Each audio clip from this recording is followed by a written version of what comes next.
Garaba hinduka akulira ekitongole ekibunanyizibwa ku bisolo by'omu nsiko mu ggwanga ategeezezza nti ekifo kino kigenda kuyamba abalambuzi okwongera okumanya ebifo ebiri mu ggwanga lyonna n'asaba abantu okukyeyunira. Tandise n'okulambula ebifo eby'omu nsiko national parks ebyo okutandika leero webiri kyali kiyitibwa Lions Bar ebiseera eby'emabega tukwataganye ne KCCA netukkiriza tukikozese. Asimye ebitongole ebivuddeyo okubakwasizaako okulaba ng'ekifo kino kiteekebwawo era n'abisaba okubayambako okulaba nga kikuumibwa nga kiri ku mutindo. Ne Uganda Tourism Board nabo bajja kusindika abakozi baabwe abana marketing abanabuulira abantu ebikwatagana ne Kampala. Akulira KCCA Dorothy Kisaka asabye bannakampala okwetanira ekifo kino bamanye ebifa ku by'obulambuzi mu ggwanga.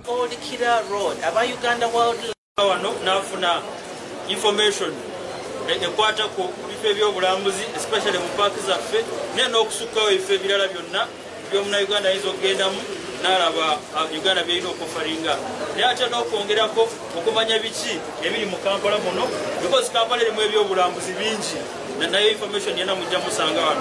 Ayongeddeko nti yadde baafuna okusoomoozebwa okw'enjawulo olw'obulwadde bwa COVID-19 balina essuubi nti abalambuzi kati beeyagala awatali muntu yenna abakuba ku mukono. Akunze abantu okujjumbira okulambula ensi yaabwe nga balina efamire zaabwe ng'ayogedde ne ku bantu abaweereddwa tiketi ez'obwereere okugenda okulambula amakumiro g'ebisolo. From the 20th to 23rd we shall be in the Elgon region for around 4 days. I think so far we have around 250 people who have registered to go with us. We hope we can... Yudaya Namyalo yakusakidde eggulu lino.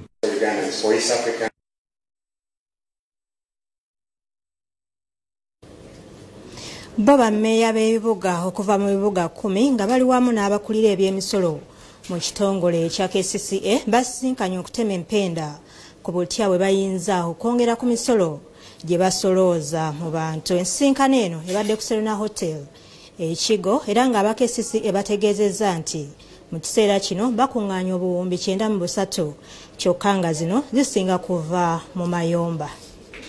Bammeeya b'ebibuga balajanidde gavumenti okussa obuyinza ku nsimbi zibakuŋŋaanya okuva mu bitundu byabwe. Bano bagamba nti bakuŋŋaanya ensimbi kyokka ne bazitwala ate nga babeera balina emirimu gye balina okukola mu bitundu byabwe. Emirimu tegitambulira ku budde, community nebanga eri mu kulamentinga ne tubanga abatali kussaayo nnyo amaanyi okuba tukola ki tuweereza abantu. Ebibuga bibeera nga byetaaga ssente buli lunaku.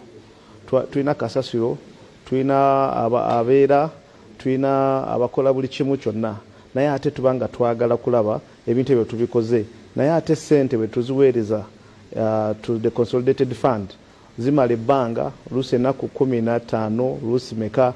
Ate ba service providers baffe bo tebali bagumiikiriza okulinda paka government bwenaaweereza ssente ezo za local revenue nezituddiza. So batusalako obuweereza nga amafuta oluusi n'abakozi nabo nga ne beediima. Mu kino baagala etteeka lino likyusibwe basobole okubeera n'obuyinza ku ssente zino olw'emirimu gisobole okutambula obulungi. Kirungi nti no Ministry of Finance ezireke zibenga zibeera just at local level ne ekitatatuukirira. So twagala that act mu parliament ya PFM public finance bagikyuseemu. Bano kwogera bino babadde mu lukuŋŋaana lw'okukubaganya ebirowoozo ku ngeri y'okusolozaamu emisolo. Amyuka akulira ebyokusolooza omusolo Ezra Sebuufu agamba nti ensimbi zino zibasolooza zeeyongera okuva ku buwumbi 36 nga kati bali mu buwumbi 93 ate era nga basuubira okulinnya mpaka ku buwumbi 99. Kyetusinga okuggyamu ssente ennyingi mu Kampala bwe tuyita obusuulu bw'amayumba oba kiyite property rates. Omwaka ogwayita twasobola okuggyamu obuwumbi obwawera ddala 43 era nga tusuubira nti kugereka okugenda mu maaso kwe tukola buli mwaka kubanga buli mwaka tukolayo division emu ate ne tugiddamu oluvannyuma lw'emyaka 5. Naye obuwumbi bwe twetaaga okuprovidinga services mu Kampala buli obuwumbi 1,200.